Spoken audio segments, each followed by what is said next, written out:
So we are at the second part of getting better. I mean, if you didn't see the first part, go check it out. By the way, let's kill some time by achieving better results. So this is where we ended before, and if you messed up the nodes on your own, you can download the blend file from the description, with all materials and everything. So let's begin again. First, we will change the sphere itself. So create a geo node for it. Add an icosphere node and place it with subdivision to 2. Add a dual mesh as before. It now has the shape of a football. Nice. Back to the grid node, copy the split edge and scale element nodes, and place it on the sphere node. Nice again.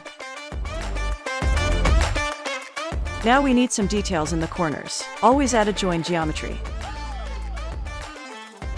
Now leave the scale element alone. Now there are 2 spheres. One is with the scale element, and one is not. Then add a mesh to curve to the second sphere. It will turn to curve lines. As you can see, those black lines. Let's turn them into mesh pipes by adding a curve to mesh node. And we need a curve circle as a profile curve. Reduce the radius to like 0.01. Now reduce the resolution. It will reduce the geometry and Blender will run smoothly. You can turn on the statistics to see the numbers. Numbers of vertices, edges, and faces are changing. Keep it close to 4. Let's get better again. Let's put some details in those points, like a cube or something. Let's create the third row of nodes. Add an instance on points node. Connect with join geometry. For instance, add a cube. Click and drag and write a value of 0.04. Let's see how our animation goes. Back to grid node. Sorry, the RGB node was disconnected. Connect it to the offset scale.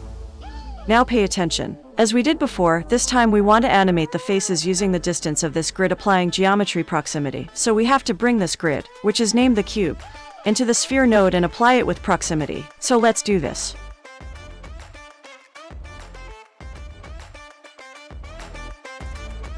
Make sure you select the relative option.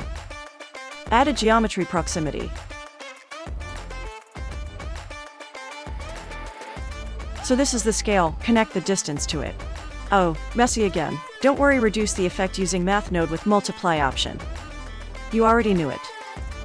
Better. Now faces closer to grid are scaling down. We can play all the day with it, right? I will move the sphere and insert some keyframes so that we can check how it's going. Let's add some spice by rotating it around its own axis. We want to rotate everything. So add a transform geometry after the join geometry. We want to rotate on the z-axis. So add a combine XYZ node so that we get the specific z point. Add a scene time node and connect the frame point to z. Nice, buddy. Let's slow down the spinning with a math multiply node. Now it's time to animation level 2, animating the cubes. So connect the distance to the scale of instance, not the cube. Now the cubes are getting smaller when getting closer to the grid. But there is a twist. Let's add a color ramp and flip it.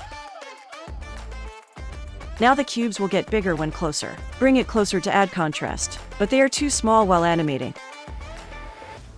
Increase effect with math multiply large number. Let's reduce the contrast a bit. Now we are getting somewhere. Let's make it even better once. Duplicate the icosphere. Do something more interesting. Connect to join geometry.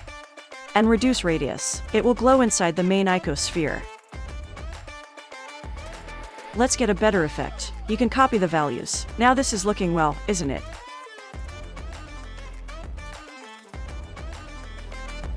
Let's add materials. Add a set material node to all 4 lanes before join geometry. We will be selecting materials that we have created. By the way, the video was getting longer, so I am not showing the materials in this video. Comment down if you want it, and learn this animation with this 2 minutes long video. Enjoy!